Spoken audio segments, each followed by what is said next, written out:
ગઈકાલે અમદાવાદ એરપોર્ટ ઉપર જે અત્યંત દુઃખદ ઘટના બની છે તેનાથી સમગ્ર ભારતમાં અને વિશ્વભરમાં વસતા ગુજરાતીઓ અને ભારતીયોમાં ખૂબ જ આઘાતની લાગણી ફેલાઈ છે.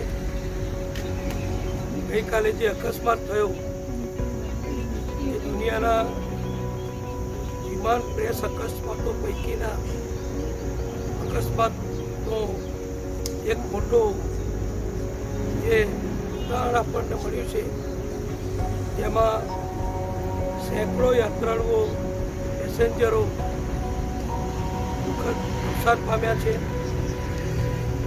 આ સેંકડો યાત્રાળુઓ પ્રવાસીઓ પૈકી આપણા ગુજરાત રાજ્યના પૂર્વ મુખ્યમંત્રી, અમારા સૌના સાથી, ભારતીય જનતા પક્ષ ગુજરાતના અને રાષ્ટ્રીય કક્ષાના વરિષ્ઠ નેતા શ્રી વિજયભાઈ રૂપાણીનું પણ દુઃખદ અવસાન થયું છે.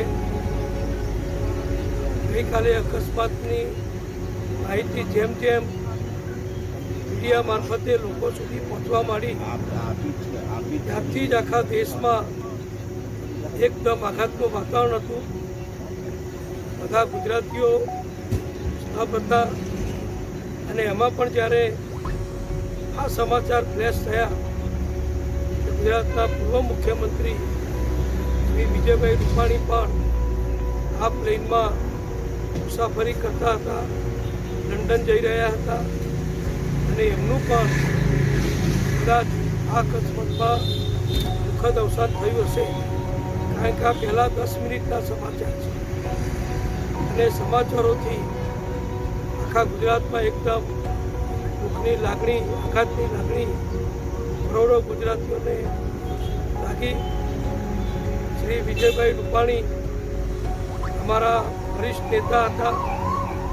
ભારતીય જનતા પક્ષમાં કોર્પોરેટરથી શરૂ કરી રાજકોટ મ્યુનિસિપલ કોર્પોરેશનના સ્ટેન્ડિંગ કમિટીના ચેરમેનથી શરૂ કરી રાજ્યના મુખ્યમંત્રી તરીકે અને સંગઠનમાં પ્રદેશ મહામંત્રી અને પ્રદેશ પ્રમુખ તરીકે અનેક જવાબદારી લાંબા સમય સુધી સંભાળી રહેલા હતા અને લાખો કાર્યકરો સાથે એમનો જીવન સંપર્ક હતો.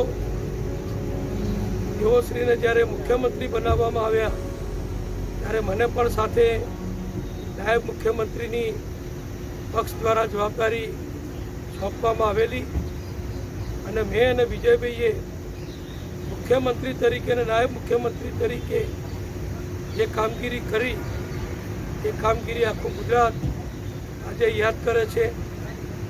અમારી બંનેની કામગીરી દરમિયાન વિજયભાઈ હંમેશા અમને બધાને કેબિનેટમાં અમારા વરિષ્ઠ મંત્રી શ્રી ભૂપેન્દ્રસિંહજી ચુડાસમા જેવા વરિષ્ઠ નેતાઓ પણ હતા, પણ બધાને સાથે રાખી અને જે પ્રમાણે વિજયભાઈએ સરકાર ચલાવી, નાનામાં નાના ગામડાથી માંડી ગરીબમાં ગરીબ વ્યક્તિથી માંડી દરેક ઘર સુધી ગુજરાત સરકારની યોજનાઓનો લાભ પહોંચે અને વડાપ્રધાન નરેન્દ્રભાઈ મોદીજીની કેન્દ્ર સરકારની પણ દરેક યોજનાઓનો દરેકને લાભ પહોંચે એ માટે એમણે સખત મહેનત કરી. એના આપણે બધા સાક્ષી છીએ.